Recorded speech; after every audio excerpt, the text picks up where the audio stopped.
Bismillahirrahmanirrahim. Assalamualaikum warahmatullahi wabarakatuh. Innal hamdalillahi nahmaduhu wa nasta'inuhu wa nastaghfiruh wa nu'minu bihi wa natawakkalu alayhi wa na'udzu billahi min shururi anfusina wa min sayyiati a'malina. Man yahdihillahu fala mudilla lahu wa man yudlil fala hadiyalah. Ashhadu an la ilaha illallah wahdahu la syarika lah. Wa ashhadu anna Muhammadan abduhu wa rasuluh. Subhanaka la ilma lana illa ma 'allamtana innaka antal alimul hakim. Wala hawla wala quwwata illa billahil aliyyil azim. Rabbi shrah li sadri wa yassir li amri wahlul 'uqdatam min lisani yafqahu qawli, amma ba'd. Alhamdulillah thumma alhamdulillah. Tuan-tuan dan puan-puan yang dirahmati Allah Subhanahu wa taala. Pertama sekali marilah sama-sama kita panjatkan kesyukuran kepada Allah Subhanahu wa taala. Kerana pada hari ini alhamdulillah, syukur pada Allah kerana Allah masih panjangkan lagi umur kita. Allah berikan kesihatan yang baik kepada kita dan Allah kurniakan taufik dan hidayah kepada kita hingga sama-sama dapat kita melaksanakan ibadah yang Allah Subhanahu wa taala perintahkan kepada kita. Boleh jadi ada di antara kita yang baru sahaja selesai menunaikan solat fardu zuhur secara berjemaah. Mudah-mudahan diberkati Allah Subhanahu wa taala. Baik. Jadi tuan-tuan dan puan-puan yang dirahmati Allah, pada hari ini tazkirah kita adalah berkaitan tentang bulan Ramadan. Amalan-amalan yang akan kita lakukan insya-Allah dalam bulan Ramadan tidak lama lagi. Lebih kurang 5 hari sahaja lagi kita akan masuk ke dalam bulan Ramadan Al-Mubarak, bulan Ramadan yang diberkati oleh Allah Subhanahu wa taala. Jadi pada hari ini suka saya kongsikan 22 amalan. Mudah-mudahan sempat tuan-tuan dan puan-puan yang dirahmati Allah, kita bicarakan tentang 22 amalan sunat yang harus kita lakukan, yang sangat digalakkan kita lakukan. Kalau boleh 22 amalan ini, tuan-tuan dan puan-puan yang dirahmati Allah, tolong catat, tolong share pada orang lain supaya sama-sama dapat kita lakukan amalan-amalan ini insya-Allah. Jadikan 22 amalan ini sebagai checklist harian kita. Hari-hari kita akan buat insya-Allah.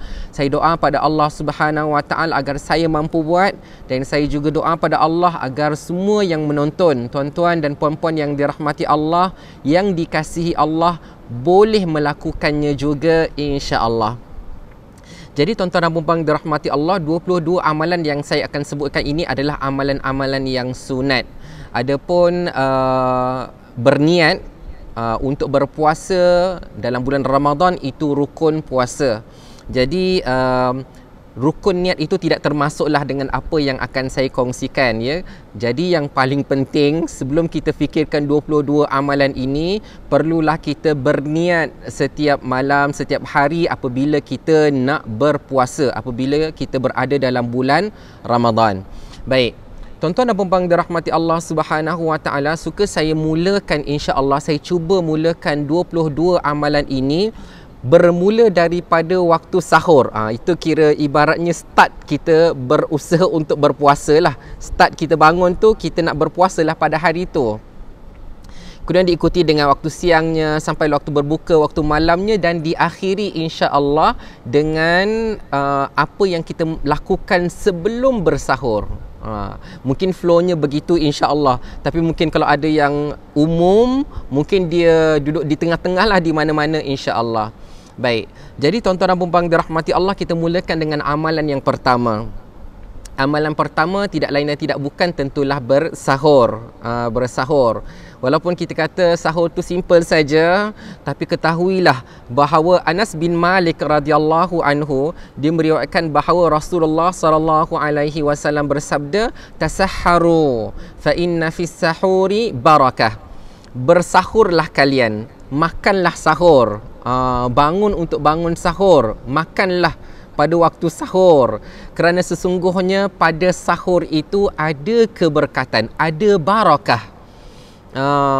Jadi tuan-tuan dan puan-puan dirahmati Allah, janganlah kita menganggap bahawa sahur tu, alah tak apa, saya tahan, saya tak sahur pun tak apa. Tak, sahur itu sunnah yang digalakkan oleh Rasulullah sallallahu alaihi wasallam. Bahkan sunnah itu diapit dengan barakah, keberkatan. Jadi kalau orang selalu sebut berkat diberkati, itu maksudnya kebaikan yang banyak, ada banyak kebaikan padanya. Jadi tuan-tuan dan puan-puan dirahmati Allah, barakah kebaikan yang kita akan dapat apabila kita bersahur apa antaranya. Saya nak sebutkan 3 tuan-tuan dan puan-puan dirahmati Allah. Yang pertama, bila kita bersahur, tak kisahlah tuan-tuan dan puan-puan dirahmati Allah, walaupun dengan sebiji kurma saja, walaupun dengan segelas air saja, apa yang kita dapat? Yang pertama, pahala sunnah. Dapat pahala sunnah. Kerana Rasulullah sallallahu alaihi wasallam melakukannya, kita tiru. Rasulullah sallallahu alaihi wasallam memerintahkan kita ikut dapat pahala. Masya-Allah ya. Jadi tuan-tuan dan puan dirahmati Allah, anggap sahur sebagai ibadah yang mendekatkan diri kita dengan Allah, ibadah yang mendekatkan kita dengan sunnah Rasulullah sallallahu alaihi wasallam. Yang kedua, orang yang bersahur tu dia lebih kuat, lebih mampu insya-Allah untuk menahan lapar dan dahaga. Kerana apa? Kalaulah dia bersahur kira-kira jam pukul 5 pagi, kita disunatkan untuk melewatkan sahur, ya. Bukanlah sahur tu pukul 11 malam, pukul 12 malam, itu namanya moreh, ya. Tapi kalau yang kita digalakkan itu adalah waktu yang agak hampir, ya, kira-kira setengah jam, 45 minit sebelum masuknya waktu subuh. Baik. Jadi orang yang bersahur kira-kira jam 5 pagi tu, dia berpuasa, menahan diri daripada makan dan minum tu kira-kira 13 jam, 14 jam. Berbanding dengan orang yang sahur dia bila? Sahur dia tu moreh. Lepas tarawih, habis tadarus, dia pun moreh pukul 11. Pukul 11 tu dia makan dan dia anggap itulah sahurnya. Itu memang bukanlah sahur, tapi dia anggap tak apalah, dah makan malam ni, esok tak payah sahur lagi. Dia sebenarnya akan berpuasa, tahan diri daripada makan dan minum lebih kurang 20 jam. Lebih kurang 20 jam. Bayangkan tuan-tuan dan puan dirahmati Allah, beza antara 13 jam dengan 20 jam. Sebab itulah kalau kita ikut apa yang diajar oleh Rasulullah sallallahu alaihi wasallam, kita lagi untung.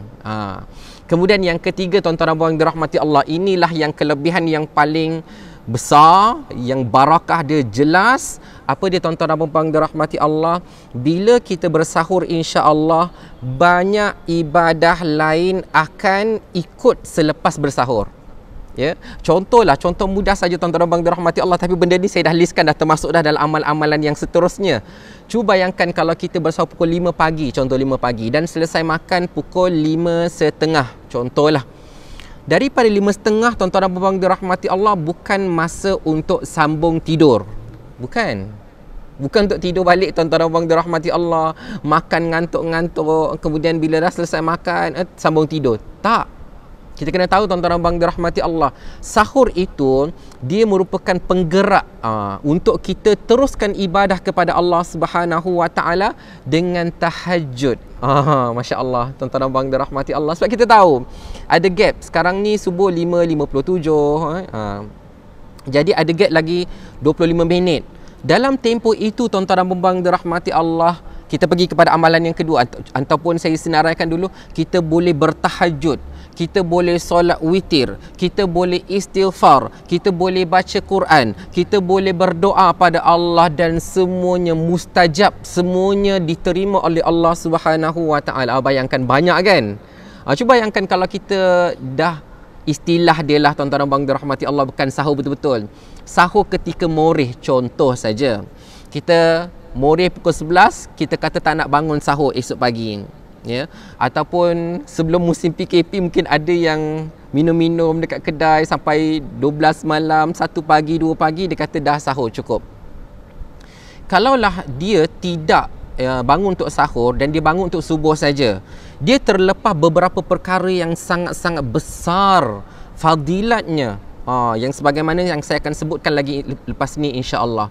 Jadi tuan-tuan dan puan dirahmati Allah, kita kena cuba lihat sahur sebagai permulaan untuk meneruskan ibadah-ibadah yang lain kepada Allah Subhanahu wa taala, ya. Bukan sekadar takut kalau saya tak sahur nanti esok saya lapar, kalau saya tak sahur nanti saya akan haus, tak. Tetapi sahur adalah permulaan. Sebab tu saya letak nombor 1. Lepas daripada sahur kita akan susuli dengan ibadah-ibadah sunat yang lain. Baik. Jadi yang pertama sahur. Tolong tulis tuan-tuan dan puan dirahmati Allah. Kalau tak sempat tulis, tolong sharekan saja. Yang kedua adalah tahajud. Solat sunat tahajud.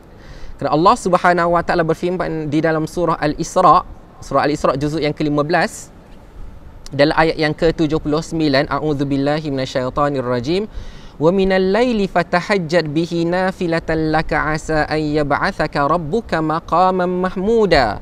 Dan bangunlah sebahagian daripada waktu malam serta kerjakanlah solat tahajud. Walaupun 2 rakaat saja, walaupun 4 rakaat saja, sekejap saja tuan-tuan dan puan dirahmati Allah, 2 rakaat tu kira-kira 5 minit saja. Kita bayangkan kalau kita habis sahur 5.30, kita ada 25 minit lagi. Macam-macam ibadah boleh kita lakukan sebagaimana yang dianjurkan oleh Rasulullah sallallahu alaihi wasallam beserta fadilatnya sekali. Dia bukan buatlah, tapi ada, saya akan datangkan dengan dalil daripada hadis insya-Allah tentang kelebihannya. Kenapa kita kena buat? Insya-Allah ringkas, dia ada banyak sangat tuan-tuan dan puan dirahmati Allah. Baik. Dan dirikanlah solat sunat tahajud padanya pada waktu malam itu, ya, sebagai sembahyang tambahan. Dia sunat untuk kita lakukan. Asa ayyab'atsaka rabbuka maqaman mahmuda. Kenapa kena buat? Allah, ngantuk ni, kenapa kena buat? Semoga Allah membangkitkan kamu, menempatkan kamu pada hari akhir nanti di tempat yang terpuji. Masya Allah tuan-tuan dan puan dirahmati Allah. Orang yang solat tahajud, Allah Subhanahu wa taala akan berikan kemuliaan kepadanya pada hari kiamat nanti insya-Allah, ya. Jadi Rasulullah sallallahu alaihi wasallam pernah bersabda, "Alaikum biqiyamil lail fa innahu da'bus salihin qablakum wa huwa qurbatun ila rabbikum wa mukaffiratun lisayyiati wa minhatun 'anil itsm." Rasulullah sallallahu alaihi wasallam bersabda, hendaklah kalian melaksanakan qiyamul lail, walaupun dengan salat sunat tahajud 2 rakaat saja, kerana qiyamul lail itu adalah kebiasaan orang-orang saleh sebelum kamu. Orang-orang sebelum kita, mereka menghidupkan malam mereka dengan beribadah kepada Allah Subhanahu wa taala. Mereka tu orang-orang saleh, orang-orang baik. Ya, dan solat malam itu akan menjadikan kamu semakin dekat kepada Allah Subhanahu wa taala, dan solat malam itu dapat menghapuskan kesalahan dan dosa-dosa. Jadi tuan-tuan dan puan dirahmati Allah, tempoh 25 minit selepas sahur, nak tunggu subuh itu, manfaatkan dengan ibadah. Ingat, sahur itu permulaan ibadah, disusuli dengan ibadah-ibadah yang lain. Kemudian tuan-tuan dan puan dirahmati Allah Subhanahu wa taala, lepas kita dah bagi salam, contohnya dah selesai solat sunat tahajud 2 rakaat, contoh kita buat yang ringkas, yang lagi lebih lagi bagus tuan-tuan dan puan dirahmati Allah. Sebab saya kata checklist ni paling kurang kita buat yang minimum, kalau lebih alhamdulillah. Maka lepas kita dah bagi salam, apa yang kita nak buat adalah istighfar, minta ampun. Ini amalan yang ketiga, istighfar dan minta ampun daripada Allah, taubat kepada Allah Subhanahu wa taala, ya. Al-Imam Ibn Hajar Al-Asqalani menyebutkan bahawa doa dan istighfar di waktu sahur adalah makbul, mustajab. Istighfar diterima Allah, doa dimakbulkan Allah. Masya Allah. Jadi elakkan daripada sambung tidur, sebab waktu tu sangat berharga tuan-tuan dan puan dirahmati Allah, sangat bernilai. Siapa nak kalau kita ada dosa, Allah ampunkan dosa-dosa kita? Dah tentu kita nak istighfar pada waktu subuh, pada waktu sahur. Siapa yang nak, dia ada hajat, kita nak rezeki, kita nak senang, kita nak bahagia, kita doa pada Allah dan Allah mustajab. Siapa yang nak doa pada waktu sahur, Masya Allah tuan-tuan dan puan dirahmati Allah, tu keberkatan dia berbeza dengan hari-hari lain yang mungkin kita bangun untuk subuh saja, tapi dalam bulan Ramadan ada kekuatan untuk kita sahur, dan sahur disusuli dengan ibadah-ibadah yang lain.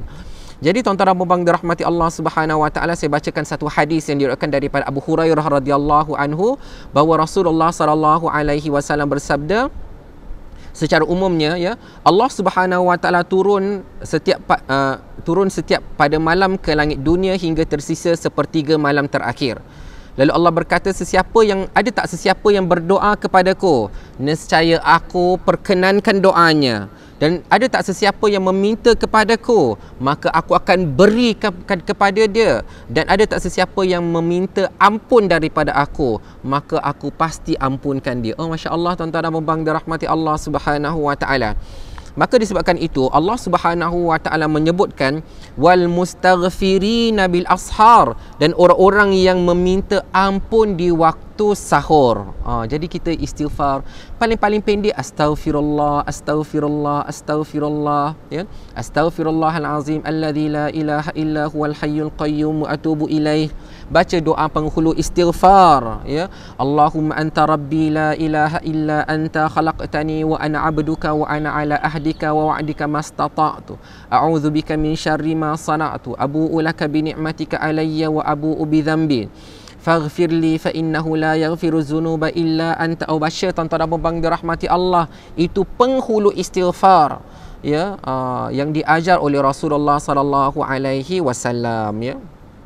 Jadi yang ketiga tadi adalah kita beristighfar, dan yang keempat adalah banyakkan doa kepada Allah Subhanahu wa taala, doa untuk dunia, doa untuk akhirat. Dua-dua doa, ya. Doa untuk dunia ini daripada apa yang kita mahukan sampailah ke saat-saat sakarat. Macam mana sakarat kita, macam mana amalan-amalan kita minta pada Allah Subhanahu wa taala biar kita mati dalam keadaan husnul khatimah, dalam keadaan beribadah kepada Allah Subhanahu wa taala, dalam keadaan kita melafazkan kalimah syahadah.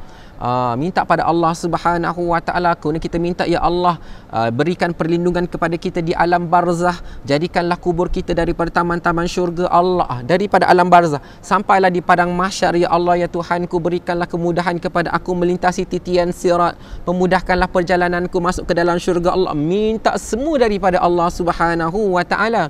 Kerana berdasarkan kepada hadis tadi, sesiapa yang berdoa kepada Allah, Allah akan makbulkan.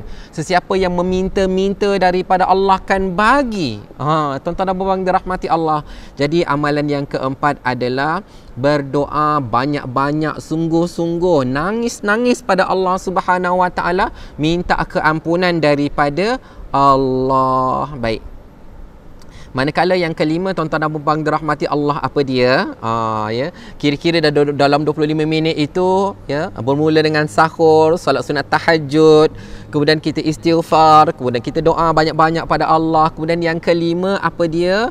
Kita pun masuklah waktu subuh. Dah masuklah waktu subuh, kan. Jadi kalau ikutkan tuan-tuan dan puan-puan dirahmati Allah, kalau tahun-tahun yang lalu, ya, kita dah mula bergerak ke rumah Allah, ke masjid, ke surau. Tapi di musim PKP ini kita solat di rumah saja. Ya, kita solat di rumah sajalah, tuan-tuan dan puan-puan dirahmati Allah. Tapi walaupun kita solat di rumah, janganlah kita lupa untuk mendirikan solat sunat qabliyah subuh. Qabliyah subuh. Rasulullah sallallahu alaihi wasallam bersabda, yang diriwayatkan daripada Aisyah radhiyallahu anha, raka'atul fajri khairum minad dunya wa ma fiha. 2 rakaat qabliyah subuh lebih baik daripada dunia dan seisinya. Oh, masya-Allah, tuan-tuan dan puan-puan dirahmati Allah, 2 rakaat saja, kan. Ya. Jadi 2 rakaat tu jangan tinggalkan sebelum kita dirikan solat fardu subuh. Baik. Tu yang kelima. Yang keenam, bila kita dah bangun untuk subuh, maka dirikanlah solat fardu subuh, ya. Fardu subuh tadi qabliyah subuh, sekarang fardu subuh secara berjemaah, ya. Sebagaimana yang diriwayatkan daripada Sayyidina Uthman bin Affan radhiyallahu anhu bahawa Rasulullah sallallahu alaihi wasallam bersabda, barang siapa yang menghadiri solat fardu isyak secara berjemaah, maka dia mendapat pahala seperti beribadah separuh malam, 1/2 malam. Dan barang siapa yang melaksanakan solat isyak dan subuh secara berjemaah, maka dituliskan baginya pahala berqiyamul lail sepanjang malam, seluruh malam itu. Jadi tuan-tuan dan puan dirahmati Allah, yang keenam adalah solat fardu subuh secara berjemaah. Ya, nanti bila kita cerita isyak nanti dia akan berjemaah juga sebab kita nak tarawih kan, kita nak witir kan. Jadi isyak tu nanti kita akan sebut kemudian. Yang subuh ni kita laksanakan secara berjemaah. Baik. Kemudian tuan-tuan dan puan dirahmati Allah Subhanahu Wa Taala, yang ketujuh, ya, digalakkan, ya, sebagaimana saya katakan tadi, kalau boleh lepas sahur jangan tidur, begitulah juga lepas subuh jangan tidur. Kita buat apa lepas subuh tuan-tuan dan puan dirahmati Allah? Kita lakukanlah amalan-amalan seperti membaca Al-Quran, berzikir kepada Allah, berselawat ke atas Nabi, macam-macam lagi tuan-tuan dan puan dirahmati Allah. Jadi saya bawakan satu hadis daripada Anas bin Malik radhiyallahu anhu. Cuma hadis ini umum saja, bila-bila masa saja, dan kebanyakan hadis yang saya kemukakan ni memang dilakukan pada hari-hari. Cuma Ramadan ini mungkin oleh kerana kita dalam tempoh perintah kawalan pergerakan kita, jadi kita kalau dulu kita datang masjid, benda tu macam automatik, kita buat benda ni, kita buat lepas ni, kita buat lagi. Tapi bila kita buat di rumah, kita kena tahu benda ni, kita kena list down supaya semua perkara ni kita dapat lakukannya insya-Allah. Iaitu solat sunat duha, solat sunat isyraq ataupun solat sunat duha, ya. Di mana Rasulullah sallallahu alaihi wasallam bersabda, "Man shallal ghadata fi jama'ah, thumma qa'ada yadhkurullaha hatta tatlu'a asy-syamsu, thumma shalla rak'ataini kanas lahu ka ajri hajjatin wa umrah." Qala Rasulullah sallallahu alaihi wasallam, tammatin. Apa dia? Barang siapa yang melaksanakan solat fardu subuh secara berjemaah. Ingat lagi nombor 6 tadi apa? Solat fardu subuh berjemaah.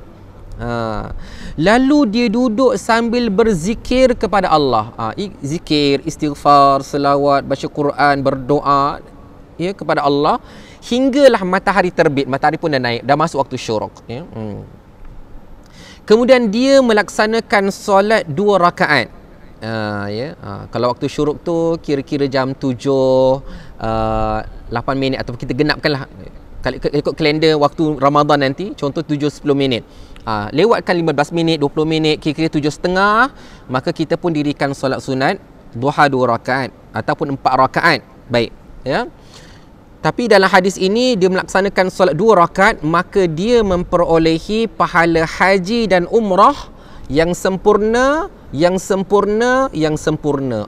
Allah. Jadi tuan-tuan dan puan dirahmati Allah Subhanahu Wa Taala, saya tahu ramai di antara kita, Masya Allah, yang sebelum PKP mereka solat fardu subuh secara berjemaah, kemudian mereka duduk baca Quran, berzikir sampailah matahari naik. Kadang-kadang ada kuliah subuh pada hari Sabtu dan Ahad, baru mereka dirikan solat sunat duha, baru mereka pulang. Tapi dalam musim PKP ni teruskan lagi di rumah, secara sendiri, masing-masing di rumah, baca Quran, ya, istighfar, berdoa pada Allah Subhanahu Wa Taala, tunggu sampai naiknya matahari, kemudian kita pun dirikan solat sunat 2 rakaat. 2 rakaat saja. Kelebihannya kita mendapat pahala seperti pahala haji dan umrah yang sempurna. Masya Allah. Jadi tuan-tuan dan puan dirahmati Allah Subhanahu Wa Taala, itu yang kita lakukan selepas solat fardu subuh. Cuba tuan-tuan dan puan dirahmati Allah, ya, cuba. Baik. Ada satu hadis yang lain, hadis qudsi, ya, tentang kelebihan solat duha agar jangan ditinggalkan. Ya, di mana Allah Subhanahu Wa Taala berfirman, ya, Rasulullah sallallahu alaihi wasallam bersabda, Allah berfirman, "Ya ibni Adam, ya, irka'li 4 raka'atin min awwalin nahar akfika akhirahu."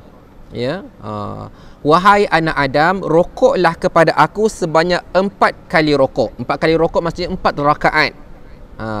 Min awwalin nahar, pada awal-awal pagi. Pada siang hari, pada awal siang. Akfika akhirahu, nescaya aku sempurnakan akhir harimu. Allah Subhanahu Wa Taala permudahkan urusan kita pada hari itu. Allah bagi perlindungan kepada kita pada hari itu. Jadi 4 rakaat itu ada 2 pandangan tuan-tuan dan puan-puan dirahmati Allah. Yang pertama, 4 rakaat itu adalah 2 rakaat qabliyah subuh dan 2 rakaat fardu subuh. Jadi 4 rakaat lah kan. Manakala pandangan yang kedua mengatakan bahawa 4 rakaat itu adalah 2 rakaat campur 2 rakaat salat sunat duha. Maka tuan-tuan dan puan dirahmati Allah, kalau ikutkan list kita ni daripada nombor 1 sampai nombor 7, kita lakukan dua-duanya sekali. Maka mudah-mudahan Allah Subhanahu Wa Taala mempermudahkan urusan kita. Allah Subhanahu Wa Taala melengkapi segala urusan kita, memberikan perlindungan kepada kita, memberikan kesenangan, kesihatan kepada kita sepanjang hari itu, insya-Allah. Baik. Itu yang ke-7. Baik. Yang ke-8, ke-9, yang ke-10 dan ke-11 ni perkara yang hampir-hampir saja, iaitu berkaitan dengan Al-Quran tetapi boleh dikategorikan sebagai cara yang berbeza. Apa dia tuan-tuan dan puan-puan dirahmati Allah? Yang pertama, bila nak katakan amalan yang ke-8 apa? Banyakkan bacaan Al-Quran. Bila banyak baca Al-Quran ni, dia banyak cara tuan-tuan dan puan-puan dirahmati Allah. Kalaupun kita bekerja, kalaupun kita buat apa-apa di rumah kan, kita boleh sahaja sambil berpuasa itu, kita baca surah Al-Ikhlas banyak-banyak. Ya, baca Al-Ikhlas berulang-ulang kali. Kerana apa? Surah Al-Ikhlas itu innaha ta'dilu thulutsal Quran. Membaca Al-Ikhlas itu dia menyamai pahala 1/3 daripada Al-Quran. Jadi kalau kita baca 3 kali, kita mendapat pahala seperti membaca keseluruhan Al-Quran. Itu pahala yang Allah nak bagi kepada kita berlipat-lipat kali ganda. Jadi banyakkan baca Al-Kafirun, apa yang kita hafal, yang kita boleh baca begitu saja. Itu maksudnya perbanyakkan anytime. Ya, sebab kadang-kadang kalau kita nak baca, contoh nak baca surah Al-Baqarah, Al-Imran, nak kena ambil Quran dulu, nak kena duduk dulu, nak kena ini, nak kena dia ada banyak step. Tapi kalau Al-Ikhlas itu bila-bila masa saja, ya. Boleh jadi sambil siap-siapkan untuk berbuka ke, kita boleh baca Al-Ikhlas. Jadi memperbanyakkan bacaan Al-Quran secara general tu bila-bila masa. Baik. Yang ke-9 itu 8, memperbanyakkan secara general mana-mana. Okey. Yang ke-9 adalah tadarus Al-Quran. Tadarus Al-Quran yang saya nampak boleh berlaku dalam 2 keadaan lah. Mungkin ada yang boleh tambah nanti. Kalau siapa ada cadangan, boleh tolong tulis, boleh tolong komen, ya. Ada benda yang saya terlupa, tolong ingatkan, ya.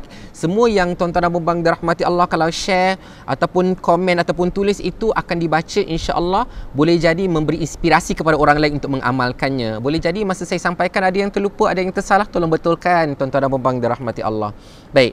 Tadarus Al-Quran yang saya nampak di sini, pertama, tidak lain dan tidak bukan oleh kerana kita tak boleh jumpa ustaz-ustaz kat luar. Ya, kita berada dalam rumah kita sendiri, maka tadarus Al-Quran dalam rumah bersama keluarga yang kita sayangi, yang kita cintai.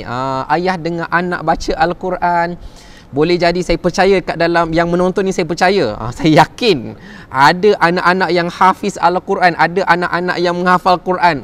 Time ni lah tuan-tuan dan puan dirahmati Allah, angkat sikit mereka jadi ustaz-ustazah dalam rumah kita yang hafiz, yang hafizah. Kita dengar bacaan mereka, minta mereka betulkan bacaan kita. Macam tu tuan-tuan dan puan dirahmati Allah. Jadi konsepnya tadarus dalam keluarga, dalam rumah kita sendiri. Yang kedua tuan-tuan dan puan dirahmati Allah, boleh tadarus secara online dengan ustaz-ustazah, guru-guru kita, ya.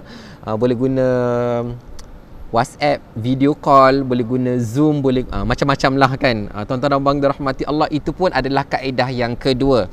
Jadi tuan-tuan dan puan dirahmati Allah, setiap tahun Rasulullah SAW bertalaqi dengan malaikat Jibril alaihi salam. Ketika hayat baginda bertalaqi, baginda mengkhatamkan bacaan Al-Quran bersama malaikat Jibril alaihi salam. Itu dikira sebagai talaqi, bertadarus. Ya, jadi tuan-tuan dan puan dirahmati Allah, kita cuba amalkan yang itu. Kemudian yang ke-10, tadi baca Al-Quran secara general. Yang ke-9, yang ke-8 tu secara general. Yang ke-9 tadarus Al-Quran, saling belajar di antara satu sama yang lain. Yang ke-10 adalah khatamkan Al-Quran, habiskan bacaan Al-Quran daripada suratul Fatihah sampai suratul Nas, ya. Yang ini pun ada dua cara juga tuan-tuan dan puan-puan dirahmati Allah. Sama ada kategori berjemaah, kan, ada list nombor 1 sampai nombor 30, seorang ambil satu juzuk. Itu pun khatam Al-Quran, tapi untuk Ramadan itu tidak aci. Nama dia tak aci, tuan-tuan dan puan dirahmati Allah. Sebab kita tak naklah kita ada 30 hari Allah bagi pada kita, kemudian kita kata alhamdulillah saya dah khatam Quran secara berjemaah. Sebenarnya kita baca satu juzuk saja, tu tak aci lah tuan-tuan dan puan dirahmati Allah. Cuba kita baca satu hari satu juzuk. Ya. Cuba amalkan satu hari satu juzuk secara individu dan cuba khatamkan Al-Quran sebagaimana yang telah dilakukan oleh para ulama yang terdahulu. Mereka bukan khatam Al-Quran satu bulan satu kali, tapi ada di antara mereka yang menghatamkan Al-Quran satu hari dalam bulan Ramadan satu kali. Ya. Dan sebagaimana kita tahu bahawa Imam Asy-Syafi'i rahimahullahu ta'ala menghatamkan Al-Quran dalam bulan Ramadan sebanyak 60 kali. Satu kali pada siangnya dan satu kali lagi pada malamnya. Masya Allah tuan-tuan dan puan dirahmati Allah. Jadi nombor 10 ini adalah khatamkan Al-Quran. Dan yang ke-11 tuan-tuan dan puan dirahmati Allah, Al-Quran juga. Tapi apa?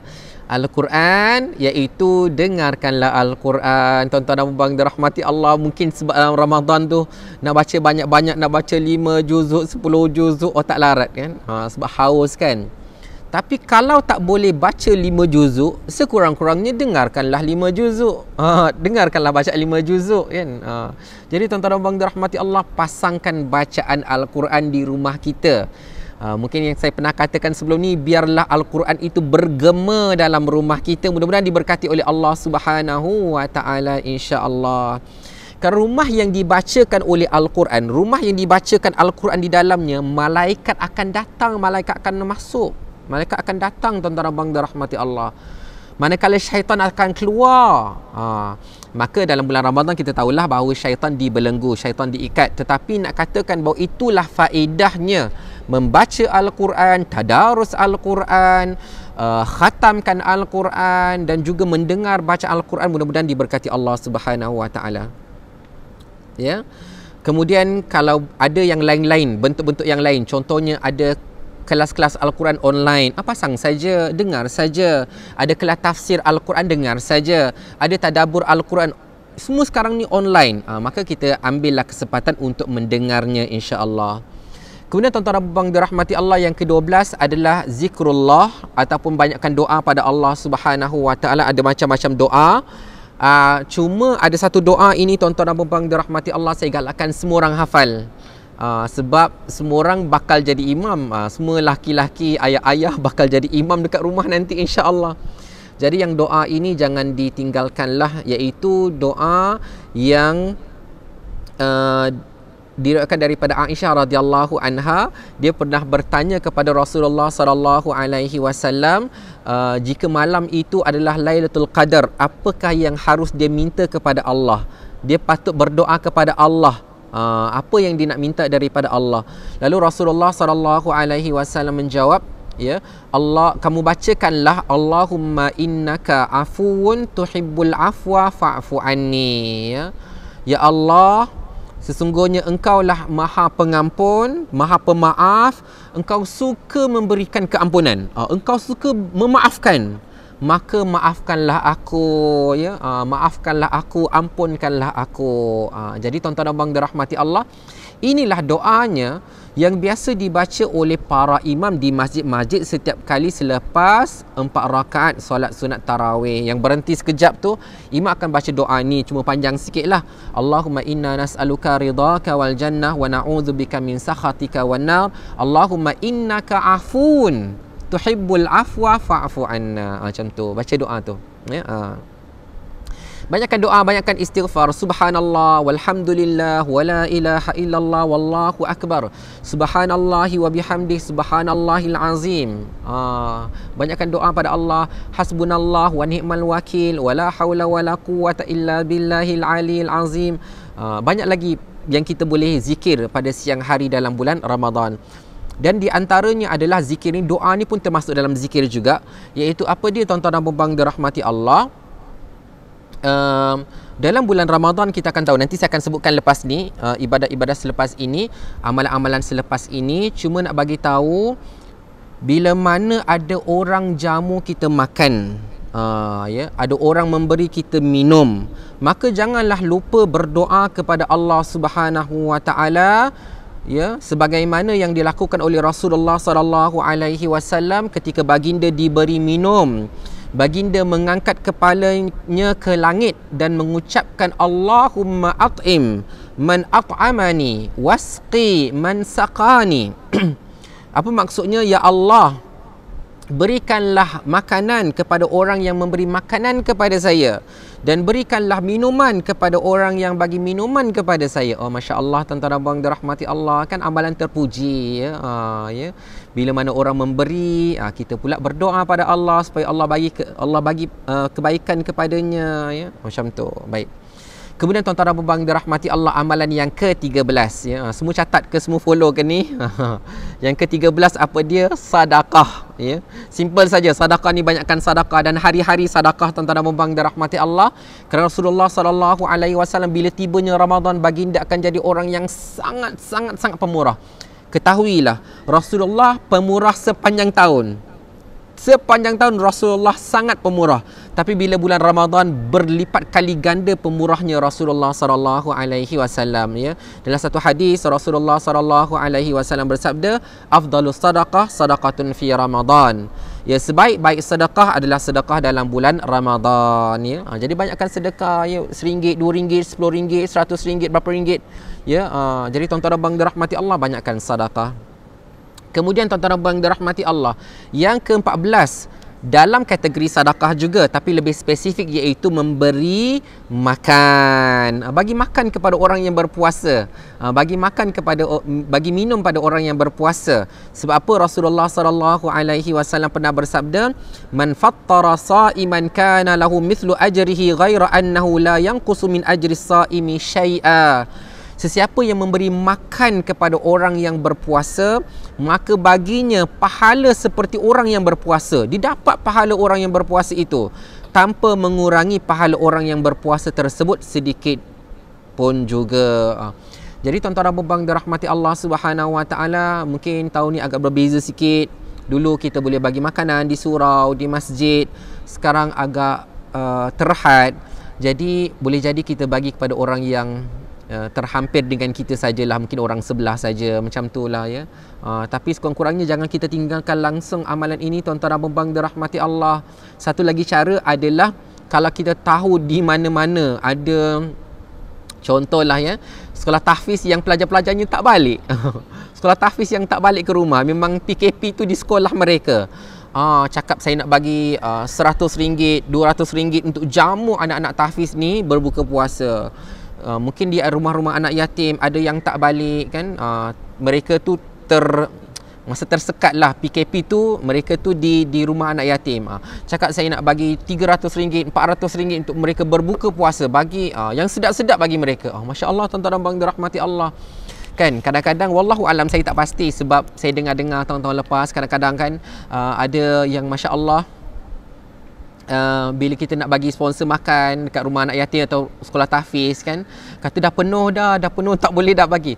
Tak apa, kata tak apa, ambil saja, bagi mereka yang special, bagi air sedap ke. Macam itulah tuan-tuan dan puan dirahmati Allah, kan. Buat baik saja, insya-Allah, mudah-mudahan diberkati oleh Allah Subhanahu Wa Taala. Kemudian yang ke-14 memberi makan, yang ke-15 adalah belajar, sebab kita banyak masa di rumah, boleh jadi kita ikutilah kuliah-kuliah yang ada secara online, kan, di Facebook, contohnya di Masjid Al-Azim ni, di Masjid Negeri Melaka ni, tiap-tiap hari akan ada kuliah, insya-Allah, pada jam 1.45 selepas solat fardu zuhur, insya-Allah. Jadi boleh ikutilah sekejap dan setengah jam. Cuma hari ni lama sikit sebab saya kata 22 amalan. Mudah-mudahan boleh senaraikan amalan-amalan tersebut. Kemudian tuan-tuan dan puan dirahmati Allah, kita skip lah, dah sepanjang hari tu kita dah baca Quran, kita dah berzikir, kita dah jaga solat zuhur, solat asar dan sebagainya, sampailah waktu untuk berbuka puasa, kan.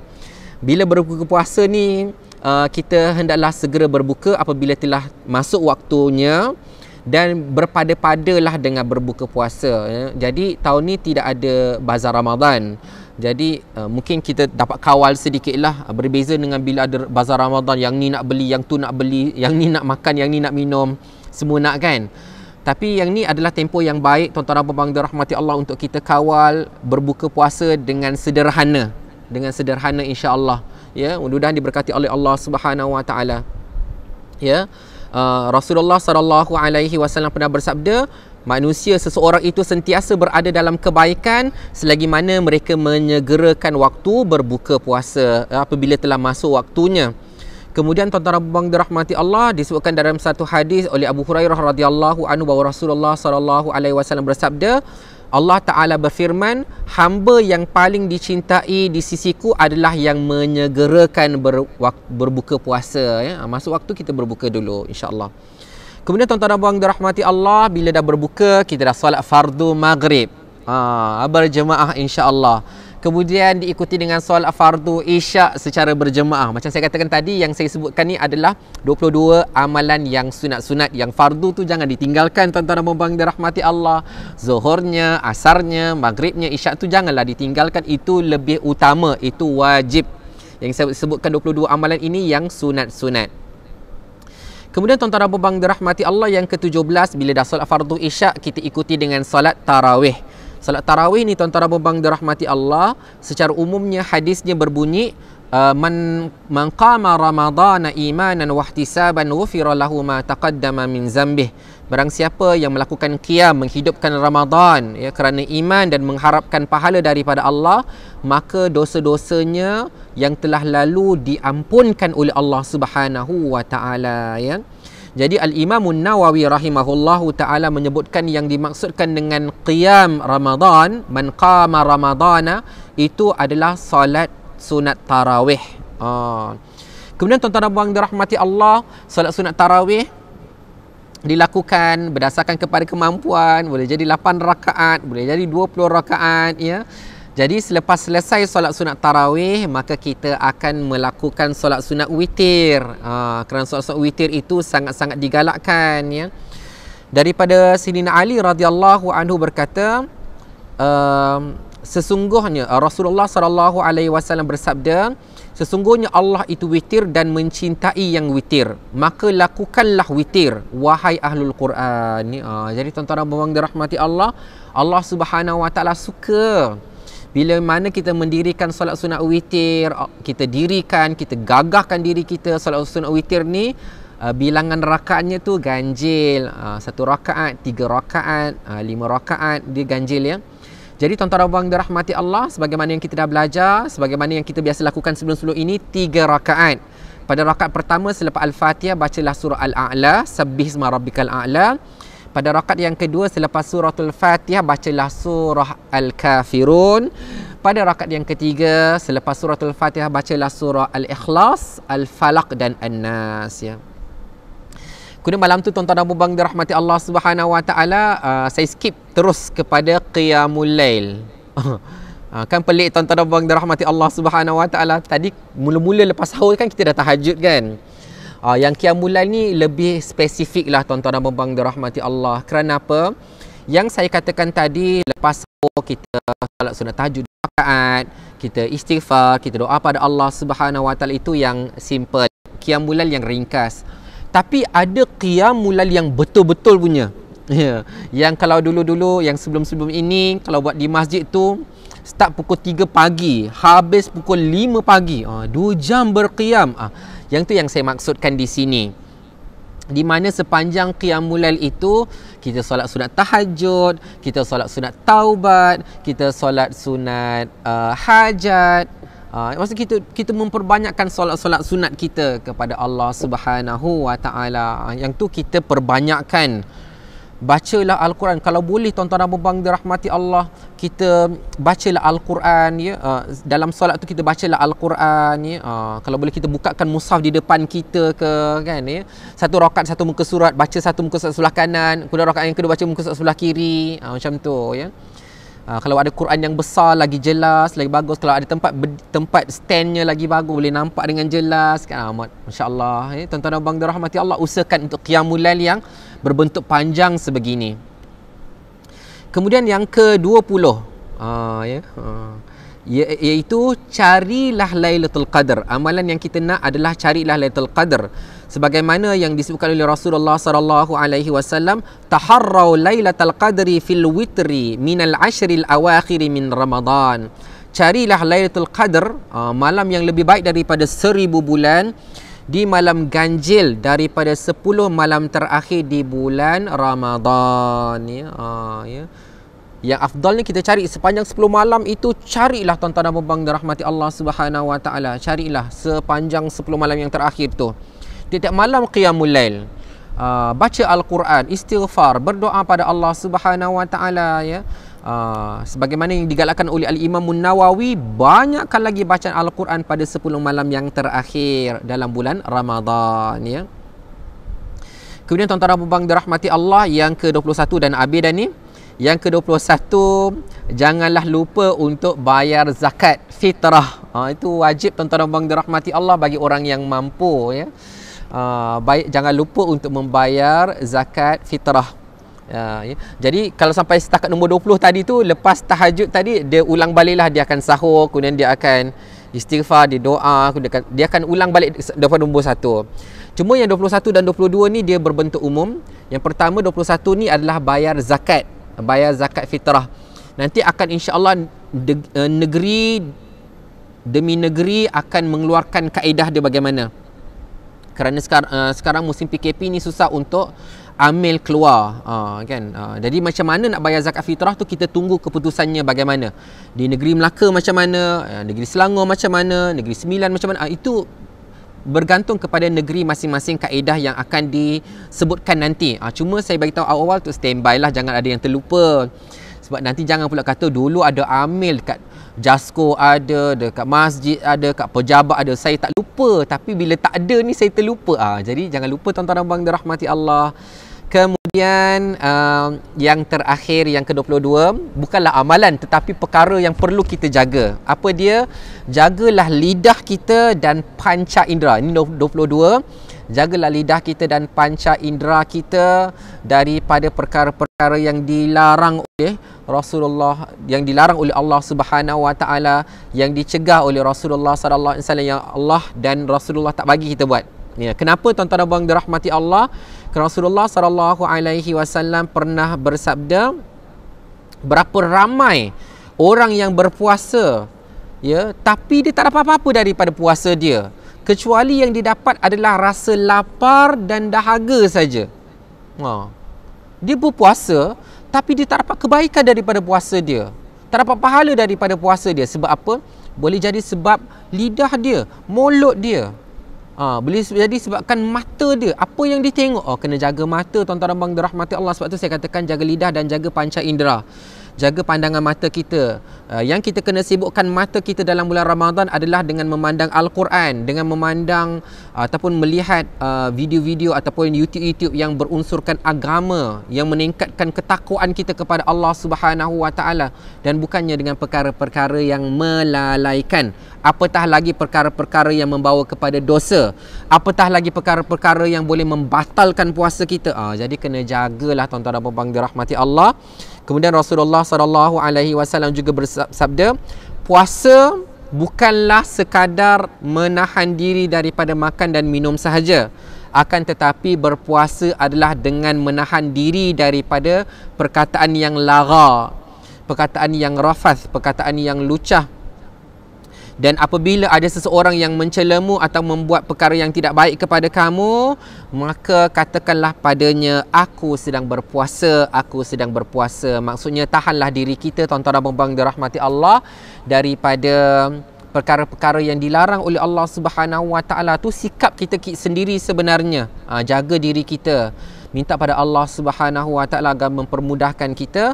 Dan yang terakhir tuan-tuan dan puan-puan dirahmati Allah Subhanahu wa taala, Rasulullah sallallahu alaihi wasallam mengingatkan kepada kita, barang siapa yang tidak meninggalkan kata-kata dusta, Ramadan pun bohong lagi pada orang lagi. Ramadan pun cakap yang bukan-bukan lagi.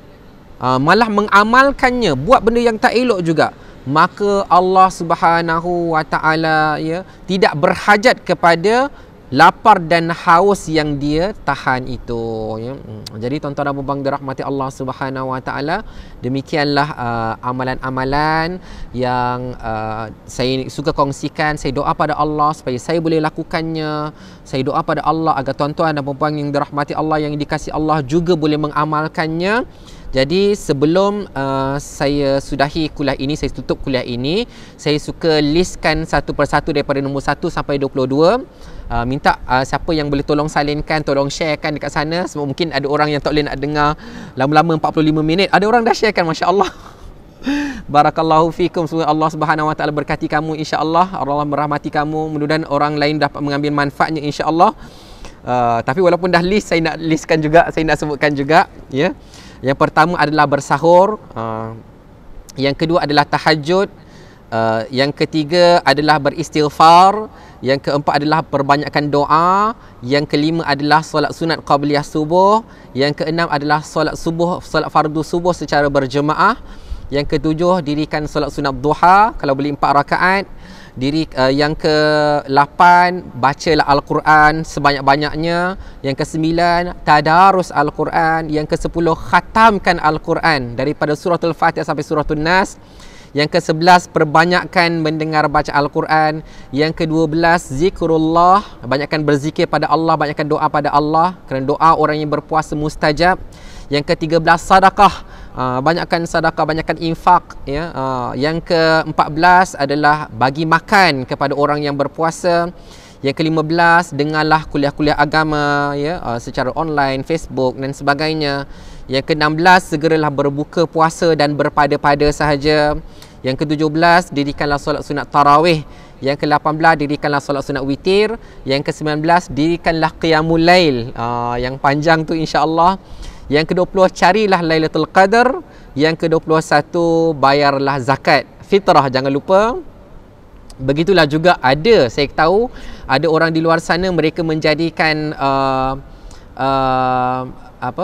zakat pendapatan mereka itu secara tahunan. Halnya itu dalam bulan Ramadan, jangan lupa untuk menunaikannya. Dan yang ke-22 adalah jaga lidah dan panca indera kita. Mudah-mudahan diberkati oleh Allah Subhanahu wa taala. Saya doakan kepada semua yang tolong share, yang tolong tuliskan, mudah-mudahan diberkati oleh Allah Subhanahu wa taala. Mudah-mudahan kita berjaya untuk melakukannya. Jadikanlah, bayangkan boleh bayangkan dalam bulan Ramadan tak termasuk amalan wajib, ada 22 amalan sunat yang kita nak lakukan. Cuba kita lakukan yang itu. Banyak kan tuan-tuan dan puan dirahmati Allah. Mudah-mudahan dengan kita lakukannya ikhlas kerana Allah Subhanahu wa taala, berdasarkan kepada anjuran Rasulullah sallallahu alaihi wasallam, kita beroleh keberkatan daripada Allah, keredaan daripada Allah Subhanahu wa taala, dan mudah-mudahan kita dimasukkan, dihimpunkan dalam syurga Allah Subhanahu wa taala. Yang baik itu datang daripada Allah Subhanahu wa taala, salah silap itu datang daripada kelemahan saya sendiri. Saya mohon ampun daripada Allah, saya mohon kemaafan daripada tuan-tuan dan puan-puan yang dirahmati Allah Subhanahu wa taala. Aqulu qawli hadza wa astaghfirullahal azim li wa lakum. Wassalamualaikum warahmatullahi wabarakatuh. Kita sudahi dengan tasbih kafarah dan suratul Asr. Bismillahirrahmanirrahim. Wal 'asr innal insana lafi khusr illa alladhina amanu wa 'amilus solihat wa tawasaw bil haqqi wa tawasaw bis sabr. Subhanakallahumma wa bihamdika asyhadu an la ilaha illa anta astaghfiruka wa atubu ilaik. Alhamdulillahirabbil alamin.